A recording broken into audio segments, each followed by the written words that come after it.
Everybody was happy, and then you could see the referee's face was like, oh no. Yeah. Like, why did you do that? What's the most common mistake you see competitors make? And he was mounted at the guy after he won, right? Yeah. And then he just did this. Hey everyone, on today's episode, we're chatting with Vitor Paschoal about common competition mistakes from the perspective of a referee. Vitor is a black belt in Brazilian Jiu-Jitsu under Caio Terra, a full-time instructor at CTA HQ and Roots in Union City, a high-level referee for several BJJ tournament organizers. Vitor is not only our coach, but also a dear friend and a fantastic human being. His knowledge of the game, specifically the rules and how they are or should be interpreted, is second to none. So if you want to level up your game, keep listening because this episode is for you. Before we get started, just wanted to give a quick shout out to our sponsor, Victory Submission Strength, the strength and conditioning gym for grapplers in San Jose, California. If you're a jiu-jitsu athlete and you want to get stronger, faster, and more mobile so that you can bulletproof your body, win more matches, or just spend more time on the mats, go to victorysubmissionstrength.com and sign up for a free strategy session with a coach to see how.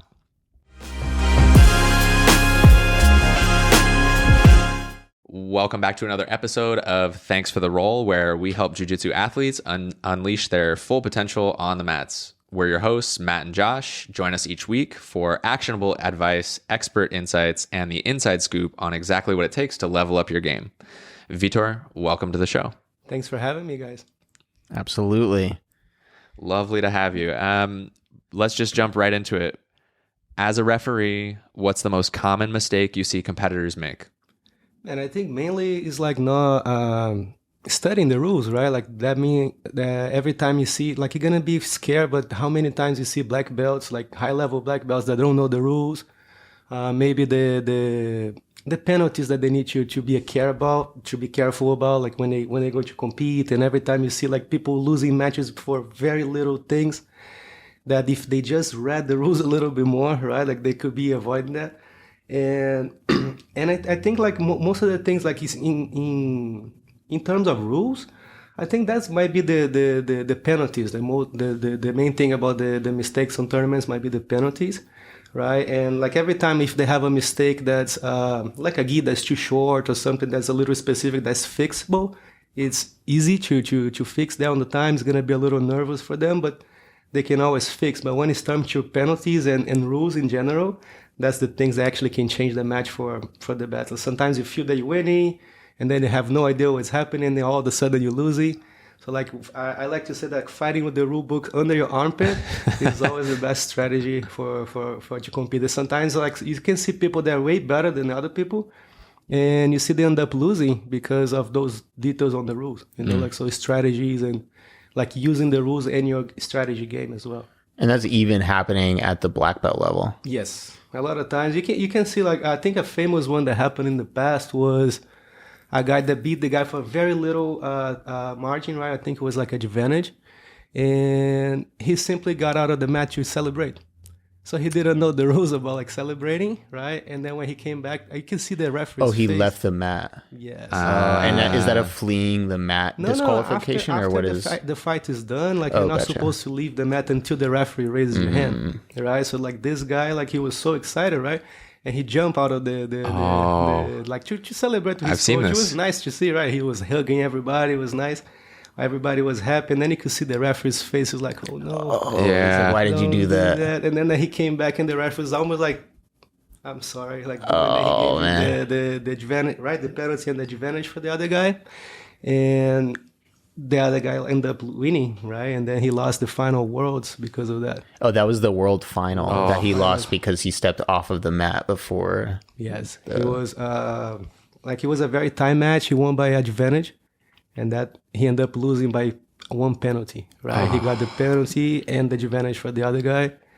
And that was very sad to watch. Like, there's nothing that we could do about it. He had to get second place for that one. Right. And that's just a factor of him, I guess, being excited. Because that's, I guess you wouldn't normally do that, right? And I guess that's a thing that doesn't happen very often either. So I guess maybe people don't think about it. Yeah, because you see, like in the past, like people could do that any time. Oh, they Like, could. yeah, Okay. they could do like runs around the mat. They could do like crazy stuff. Like you could jump on it. Like you could run around the stadium the whole time, and then the ref will be waiting there. The other guy that just lost will be waiting there, not doing anything, and then he'll show up and taking his time, and then he go and raise his hand. So they changed the rule, and it was already a good like 2 years after they changed the rule, and then like, but you can tell like some people they just think, I think I know the rules are gonna be fine. And like those little like details there that happen that can change. This guy on the case, he didn't remember, right? Like, because if you know, like you're gonna get excited, but you're gonna stop there. You're gonna be, okay, I can't celebrate. I'm gonna be here after he raised my hand. Then you can go crazy. You can go jump on with your friends. No problem. Yeah. Right. That's got to be the worst feeling in the world as a referee, having to make that call because you know you're making the right call. It's by the rules, but somebody is going to be really, really upset. Yeah. And I don't envy you. I've refereed in hockey very briefly, and it was terrifying for that reason, because you don't want to make a call that somebody's going to be upset with, but inevitably you're going to, right? Yeah, especially in jiu-jitsu, because everybody knows everybody, right? Like, so a lot of times, like I'm refereeing like two good friends fighting, and they're both my friends, and I have to do a call that one of them won't be happy, and it's a lot of pressure. Like, it's more than people think. I actually never thought about that from the referee standpoint, because I think from an athlete standpoint and like an audience member, the referee can be the enemy sometimes. The referee's just there, and like you get no praise if you do a good job at refereeing, and you only get screamed at by everybody if you do something they don't like. How do you, I've always been curious about this, like how do you maintain composure? That's I would say experience, right? Like on my first tournament, I was like, because I always have like very good mentors in refereeing. Like I have Gabriel from IBJJF like helping me a lot when I was on the beginning, and he would tell me like, hey, whatever they say, pretend you don't speak their language. Like, okay. And to the point that people actually start talking to me in multiple languages, trying to guess which one I was talking about, because I just like poker face.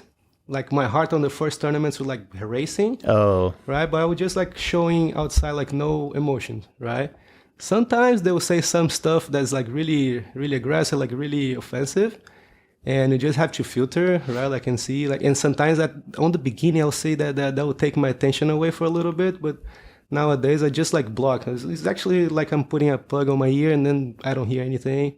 And then if it's something too bad, I just like keep everything calm, and then I go talk to the table and see what they can do about the disrespect or anything they did from there. Got it. Because it doesn't really matter, right? Because the audience can't influence your decision, right?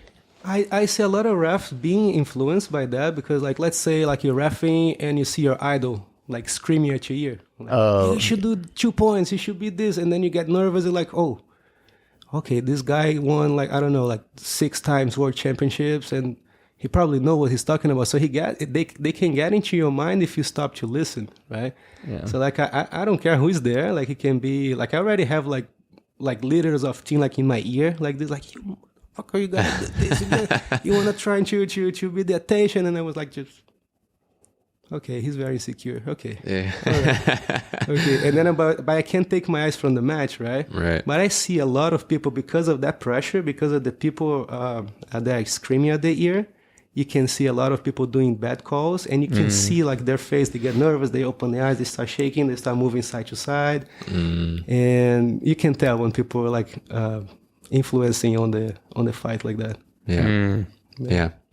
It takes time on the beginning, maybe like when I had like some people like really, really good, like saying something, I'll consider like, okay, maybe he's right. Let me rethink this. No, he's not right. And then I just keep going. You know? It must take a lot of experience to be able to do that in the middle of a match too, to like think about some inputs and like think, am I doing it right? Yeah, that's right. And like have confidence in your decision. Your attention goes away for a second, and sometimes just by thinking of whatever people are saying, you miss a very important thing that happened in the match.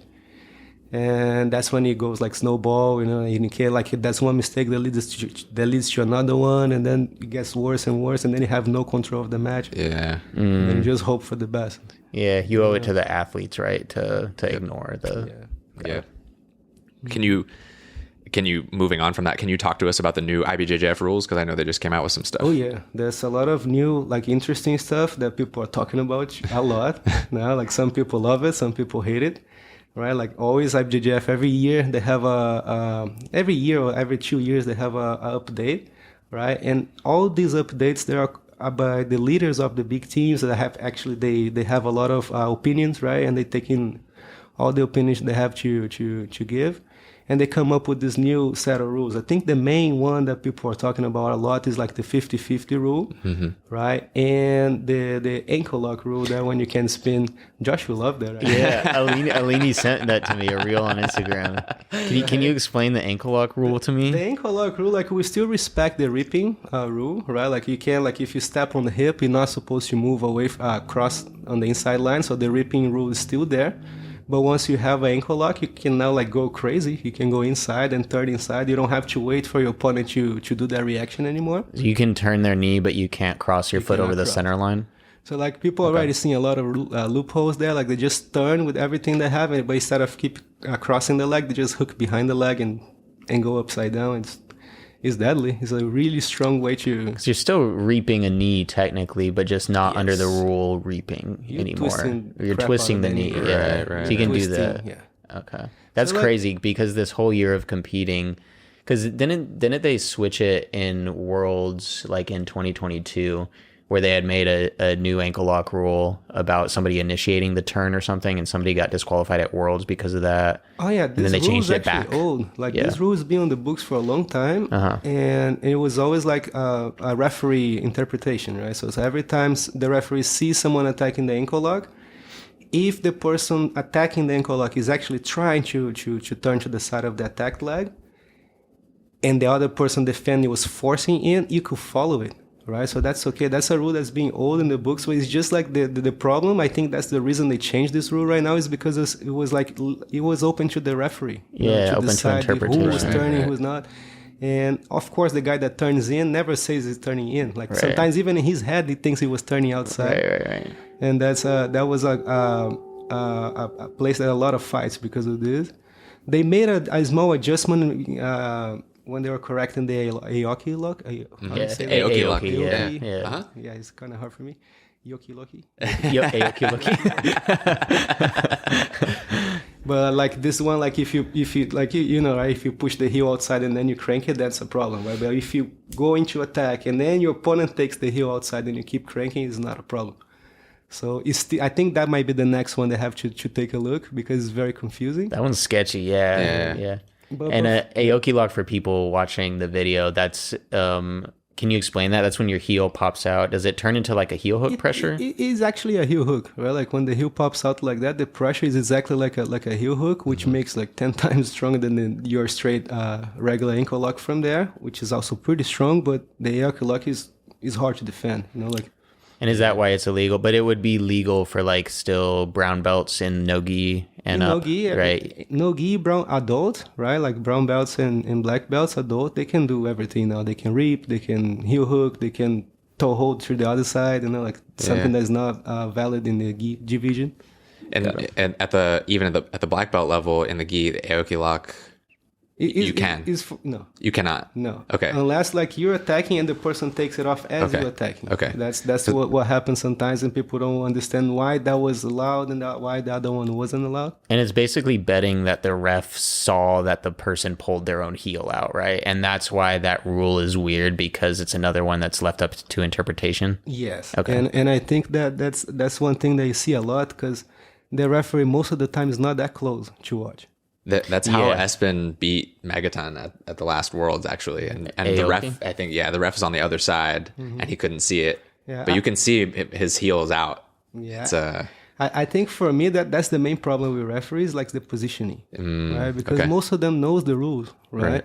But like sometimes like they're refereeing for the whole day, they're tired, you know, like they just stay up there, like crossing the arms, they're looking, and sometimes you have to run around the mat to see like the best angle, you know, and sometimes that's tiring.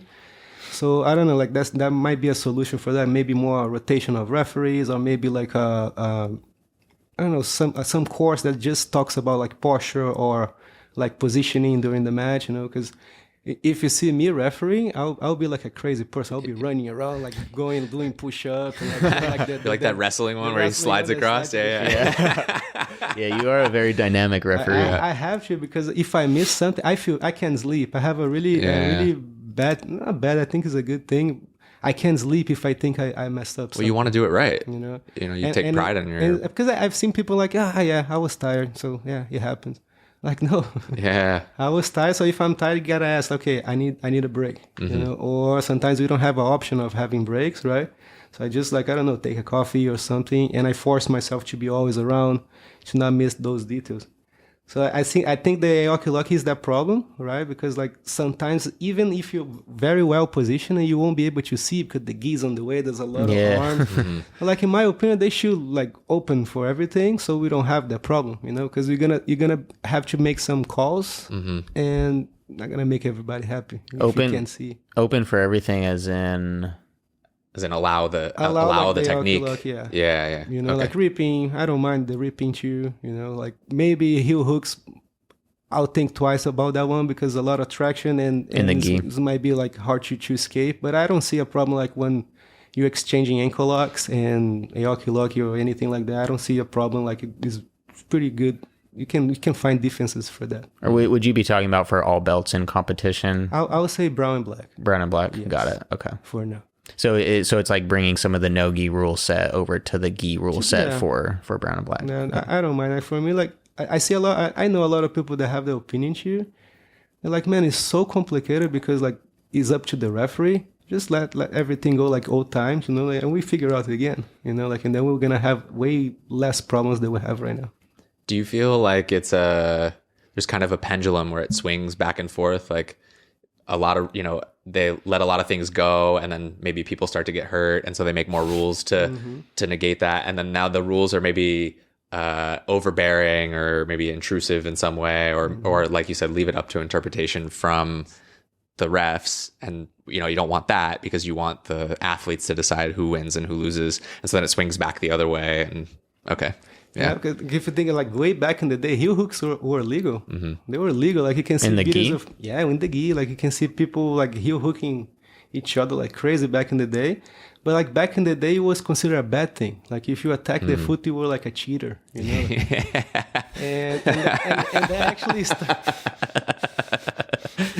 that actually started after that because like. To be honest, every time you don't have an answer for something, you're gonna be mad at it, right?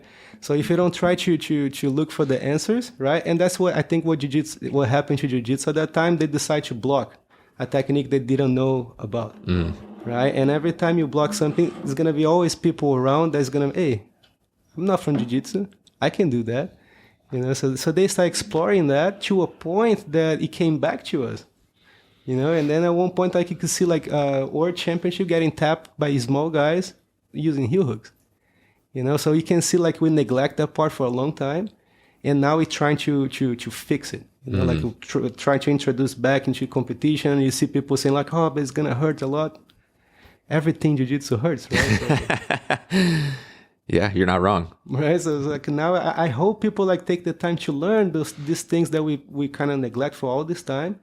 And everybody will repeat the same thing, like, oh, no, it's bad for your knee, it's bad for your knee, it's bad for your knee. And now you realize after you repeat that for a long time, like, hey, what else is bad for your knees? Like, jiu-jitsu in general is bad for your knees.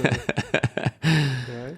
Yeah. I like the idea of being, like, brown and black belts because, like, there will be a little more control in those situations. So we might have less injuries, but still. Yeah. There's still a lot of injuries. Yeah, absolutely. Can you talk to us about how becoming a referee has helped you and your game? Yeah. Like I said, like sometimes in the middle of the match, like I have the numbers in my head like so solid, so clear that I can plan as I go. Like I have a plan on the beginning of the match, right? Like what I have to do, what I want to do, but sometimes it changes. And then you can plan like, okay, I'm losing by 3 points. Okay, so if I sweep this guy and I'm on bottom, right? Like if I sweep this guy now, it doesn't matter. I have short time. So I got to take his back. Right. Like, so you're going to start like counting the points, like, and they're going to start counting the combo points, like advantages start being very, Like, you know when it's time to come up, you know, like when it's time to fight for the sweep. If you don't, you won't get any points. So it helps a lot with your strategy, like to make the little just... I confess, like sometimes people that are better than me competing, and I beat them just because I knew the rules. Yeah. Like some people, they were like so exposed, they will never stabilize any position, and I'll just sweep and hold. 1, 2, 3. Oh, 2 points. 100 advantage for them, 2 points for me. Yes. So like knowing the rules is very important. Yeah. Very important. Absolutely. Absolutely. As far as your career as a referee goes, I know obviously you're a competitor too. You compete, you ref, and that's really common amongst a lot of referees. You know, but can you talk to me about something that you wish you knew earlier in your career as a referee? I think is the positioning. Just the positioning, positioning, yeah. Making sure that because the rules, like, I'll read the book, I'll learn it, and the experience competing all this time, you end up learning like the rules as you go. But the positioning and the not getting too anxious, you know, like that was the main thing. Like positioning, like I could save so many people, like when I was too far away and they hurt themselves and I could be closer. You know, in the beginning of my career as a referee, I did some mistakes like that, and then I correct those as I referee. So I would say like I've been refereeing since, man, it's been a long time, like maybe 2012 when I started. Oh wow. And it was the first tournament was a World's Master, like for the very first one, and I was like they just threw me there, and didn't know what to do. I mean, I knew what to do, like I knew the rules, but in terms of experience, like, man, that's got to be. I've never done this. What do I do? That's got to be nerve-wracking. What belt were you? I was a brown belt. Okay. What belt do you have to be to start reffing? To be referee, you have to be a brown belt. Okay. That's the minimum requirement. And you have to do the rules course. And back then, there wasn't a lot of referees like there is right now. And most of the times, they will be very strict with the referees. So like it's not anyone that could go. So the tournaments will be very small for that reason, because they didn't have referees. So they start opening courses here, and they waive the test. Like for a good time. So you got a lot of referees that got in without having to do any tests. And that was my case. Like I got in without having to do any tests, and I learned as I work. You know? Yeah. So it was pretty intense. I remember my first tournament, I have to ref black belt finals. And I think I sent you the picture. Yeah. Like I don't think I look calm on that one, but like I was sweating. I'm sure. Sweating, like with Shanji Ribeiro fighting. Yeah. And it was like, man, that's one of my the guys I was watching since I was a kid, like listening to his advice and all his matches. And like now I'm refereeing his match, like his destiny is kind of in my hands right now. Like it messed up pretty bad. And then he ended up tapping the guy, so it was easy, you know, so it was fine. Yeah, I would imagine you're hoping for that outcome. For submission. Yeah, you need a submission. Please. Make it easy. No decision. Yeah. So, two-pronged question. First is, what's your favorite rule set to compete under? And what do you think, or which rule set do you feel is best for the game as a whole? Man, I changed my mind during the years. I really like EBI rules in the past, until you see people training only for that kind of rules, and then you start having the same problem as we have in IBJJF. So still figuring out, I still like the IBJJF rule set because that's what I'm used to.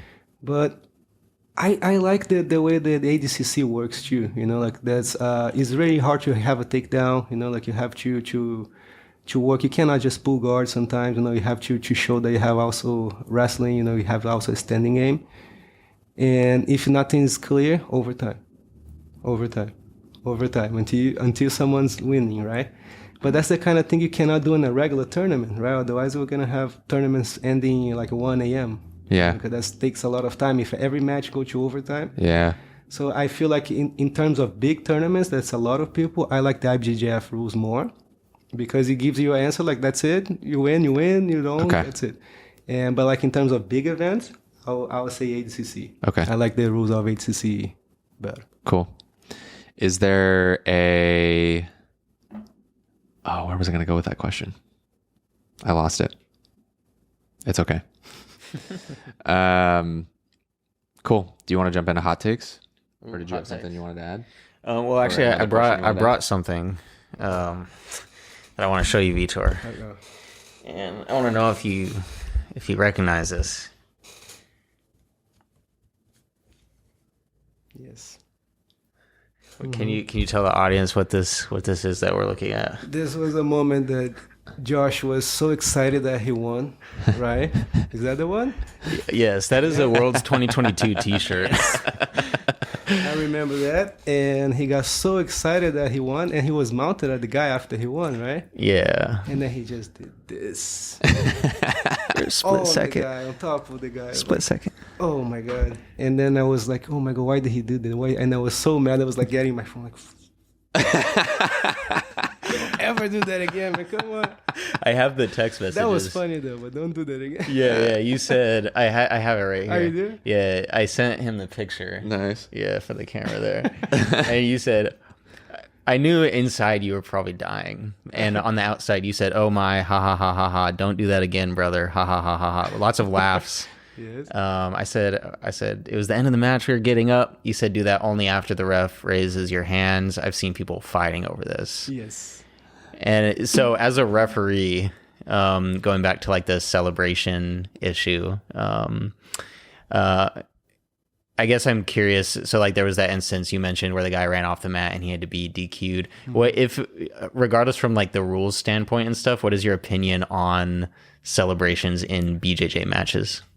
I think he's very disrespectful after you win someone, right? No matter how happy you are after you beat someone up like that and you celebrate in front of them, like in their face.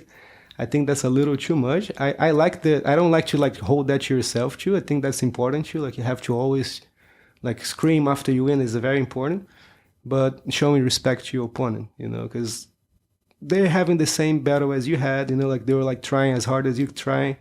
And you gotta think of their side too. Like you don't want to scream on the ears. You don't want to like do something that it might look disrespectful for them. You don't know the person. That's someone that was fighting you. The head could be some other place. So what I do is I wait for them to raise my hand, and then I'll do whatever I need to do. I'll jump on the crowd. I'm more like a shy guy, so I won't jump. I won't like scream like a crazy person like that. But I will jump. I will hug everybody. I will do something only after the referee raised my hand. So it's about showing respect to to my opponent and to the crowd too, like to the public, like so they don't think that's like something nice to do, something okay to do.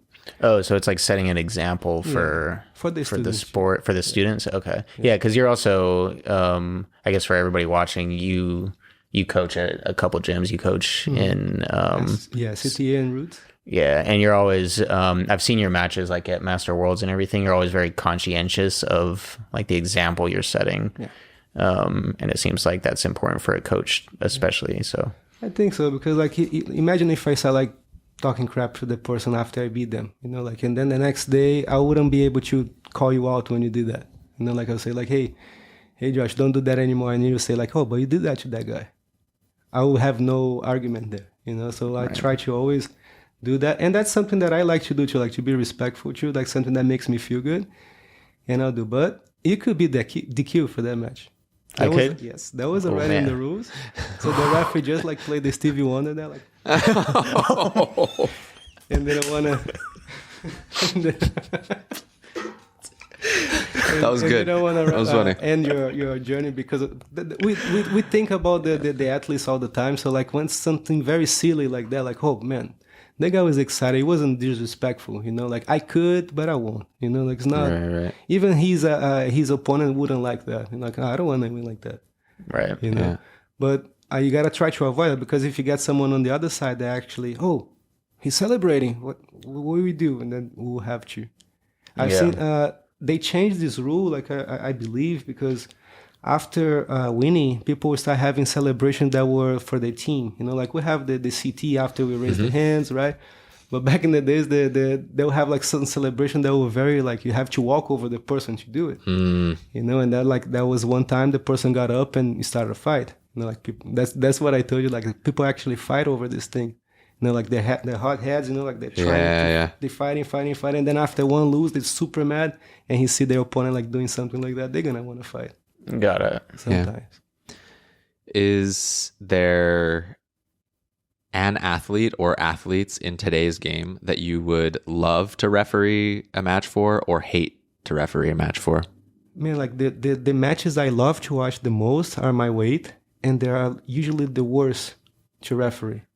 Okay. So for the viewers, what weight are you? I am a featherweight. Like I used to compete at featherweight, an adult. I still do as a master one this time today, but That's 154 pounds it's in the gi. 154 pounds and below, right? Yeah. And we have the light feather, which is 141 pounds, and we have the rooster, which I forgot right now. 135? I never done that weight, so 135, I don't memorize that. Yeah.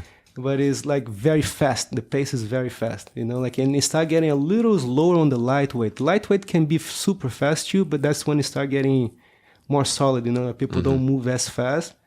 So Gabriel, the guy that was helping me with the refereeing from the beginning, who was kind of my mentor in the refereeing, he will only put me to referee the light guys. And I think that was really nice of him because he would tell me this, like, hey, you fight them. You know how it works. Like, I'm not going to put like a guy like ultra heavyweight to referee that match. You won't be able to follow that. So you go. And then I'll have to go. I get to watch my favorite matches, like VIP, right?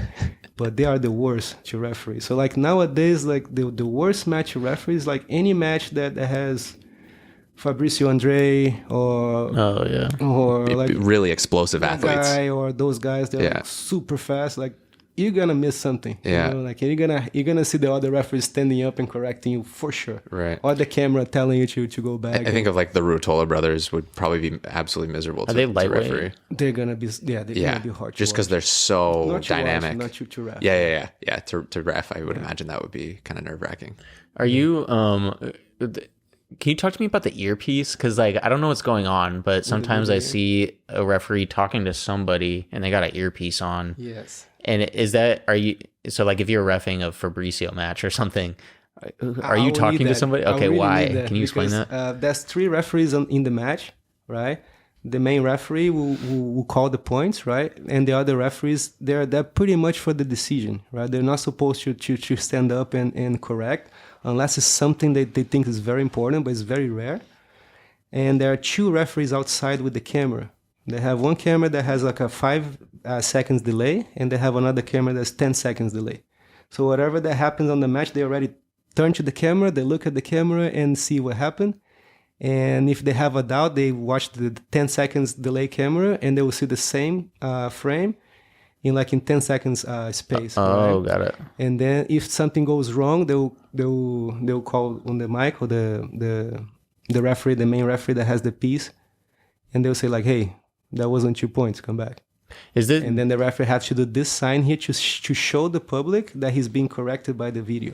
So like when they do this, it's like, man, they're watching the video. What do you want me to do? They have the replay, so like I just gonna do whatever they say.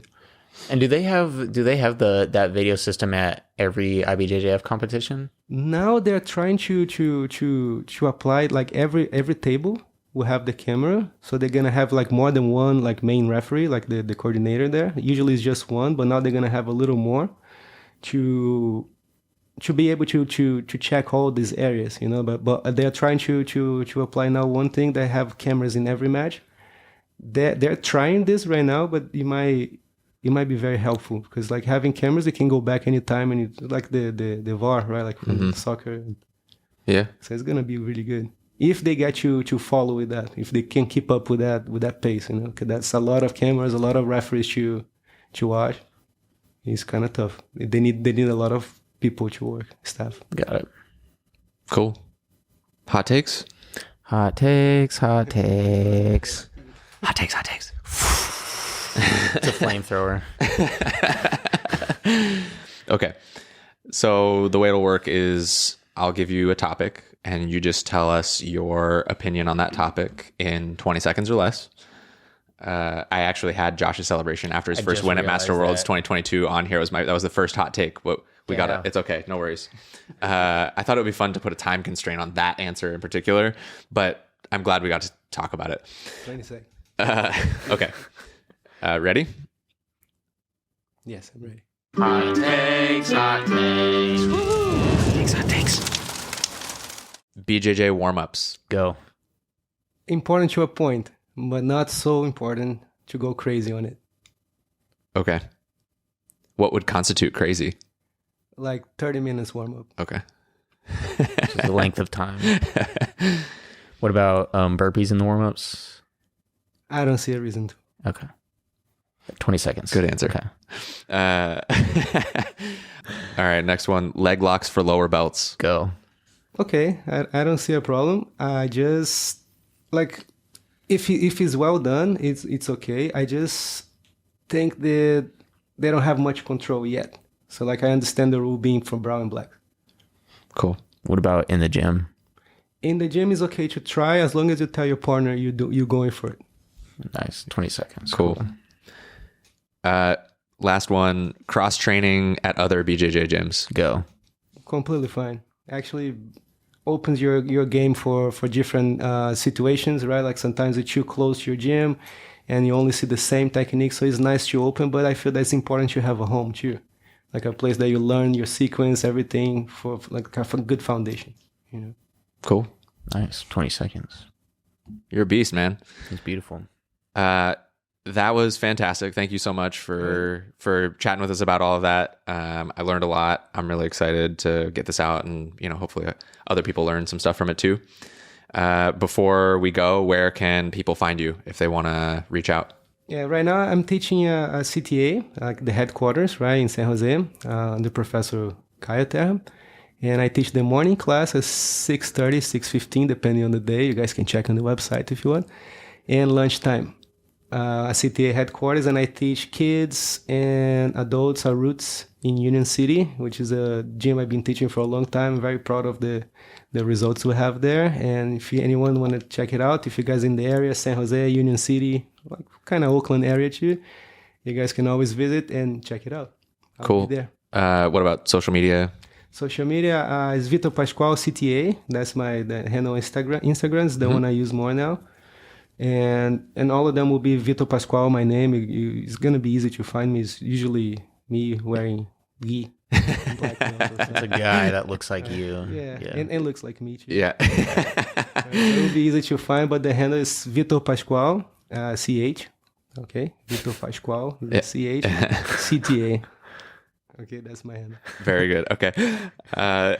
Thanks for listening to another episode, everyone. If you enjoy this podcast, like, comment, and subscribe on YouTube. Follow us at Thanks for the Roll on Instagram and TikTok. Give us 5 stars, write us a review wherever you listen, and share this episode with someone you think would benefit from it. See you next time. Thanks for the roll. Thanks for the roll. Thank you, guys. Nice.